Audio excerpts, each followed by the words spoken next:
Liangshan baturlari fanglar bilan bo'lgan oxirgi jangni tugitib, bu yerga fanglarni tirik tutgandan keyin ordiga inamag'il qaytib bordi. Endi bu chaqda Liangshan ko'ldagi 108 palvonning tangdun to'lib o'lib, nayt oz bir qismi qolgan. Bu qitimliq jangda qurbon bo'lgan.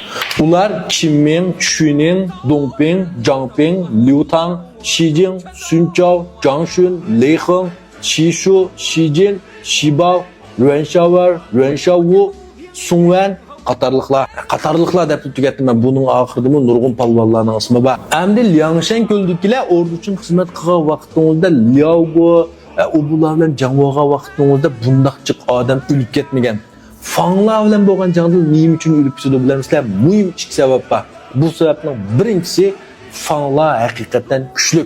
Fanglarning baturlari Liangshan ko'ldiklardan qilishmaydi.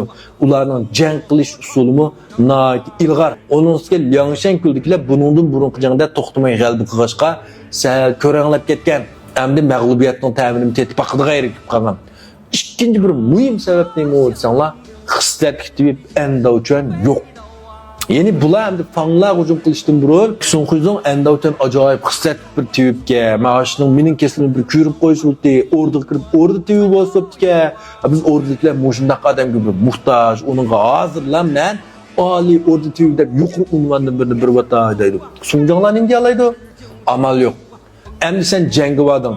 Bu yerda davolash xodimlar bo'lmasa, yaralangan adamni kim davolaydi? Endovchan ajoyib xislat kitib jangda qilish tekkan, o'q tekkan, og'rib qolgan unda ishlarning hammasini endovchanning quli tegsizlar nayt ishtiksiz suratda davolab saqaytib o'tadi.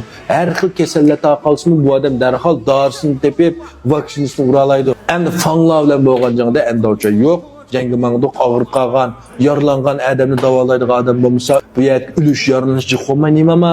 Endi yuqorqi qurbon bo'lgan odamdan boshqa bu yerga Guldar Shayx Mujishin yo'lvasi o'ltirgan Batu Wusong, Qaplanbash Linchun qatorli kuchaylar Liu Hosi ibodatxonasida chiqib qoldi. Yana bu yerga Yuan Shaochini Gouchular xalqning cheqish to'g'anligi uchun fanglarning kiyimini kiyib o'ynadi deb. Shunlar bumi mansibidan qoldirg'ashqa bu ochiqda jurtga qaytib ketdi. Endi bu yerga Chayjing to'ram, mening aslida to'rbagilik unvonim bor. Bo'ldi men ordining mansibi kerak emas deb bumi o'zining jurtga qaytib ketdi.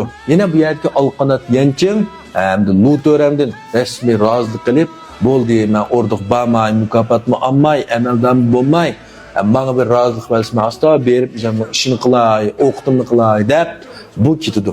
Bu yerga Yanching kim bilan ketdi? Bildiğinler bir pingunçu kaldırınlar.